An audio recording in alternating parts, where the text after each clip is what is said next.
ছাত্র সমাজের ডাকে নবান্ন অভিযান ঘিরে কেঁপে গিয়েছিল মমতা প্রশাসন। এবার একদিনে 3 অভিযানের পরিকল্পনা বিজেপির। আজ নন্দীগ্রামে বন্ধ সফল করতে পথে নেমে একথা ঘোষণা করে দিলেন বিরোধী দলনেতা শুভেন্দু অধিকারী। তিনি জানান, নবান্ন লালবাজার থেকে কালীঘাট একই দিনে 3 অভিযান হবে।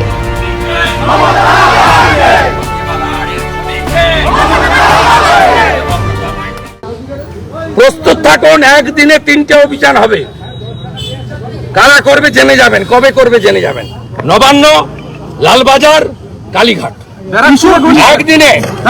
দফা 1 দাবি 1, দফা 1 দাবি 1, দফা 1 দাবি 1, দফা 1 দাবি 1।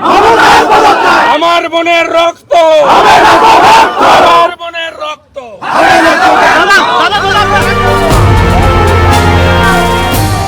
এদিন বন্ধকে ঘিরে ধুমধুমার কাণ্ড বেঁধে যায় নন্দীগ্রামের রেয়াপাড়ায়।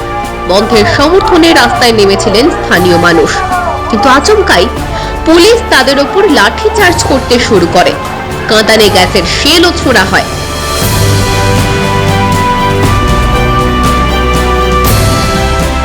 ঘটনায় আহত হয় বেশ কয়েকজন। তাদেরকে দেখতে পরে হাসপাতালে যান বিরোধী দলনেতা।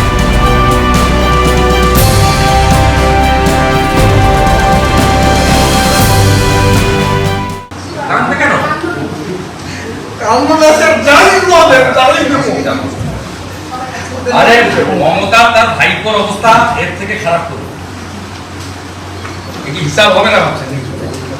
চিরদিন আর সমান নাই।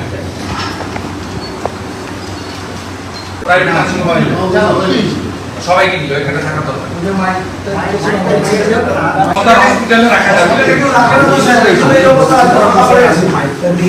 আরে ভাই, তুমি হিন্দু না? গলায় কণ্ঠি আছে ওই জন্য মেরেছে। পশ্চিম বাংলায় গলায় কণ্ঠি থাকলে, গলায় কণ্ঠি থাকলে মারবে। বৈষ্ণব না ভাই, তোমার গলায় কণ্ঠি আছে, তুমি হিন্দু ওই জন্য মারবে। তোমার গলায় কণ্ঠি আছে তো, নিয়ে যাও। কালকে রিয়াপাড়া ফাঁড়িতে তালা লাগাবো। করতে হয় করবার, মহিলাদেরকে কেস করা হয়েছে। আবার যাবো ভাই, নবান্ন যাবো, নবান্ন যাবো, কালীঘাটে যাবো, জায়গায় যাবো একসঙ্গে। এদিন বন্ধের সমর্থনে বিজেপির পতাকা হাতে নন্দীগ্রামে মিছিলেও যোগ দেন শুভেন্দু।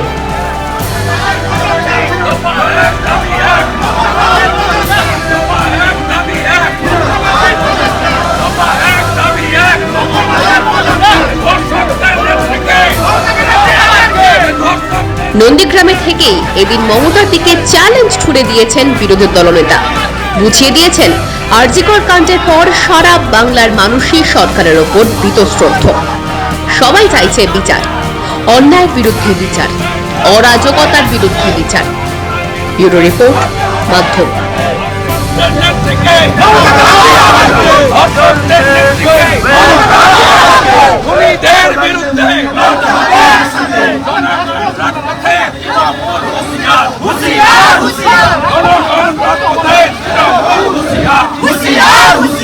ধর্ষকদের নেত্রীকে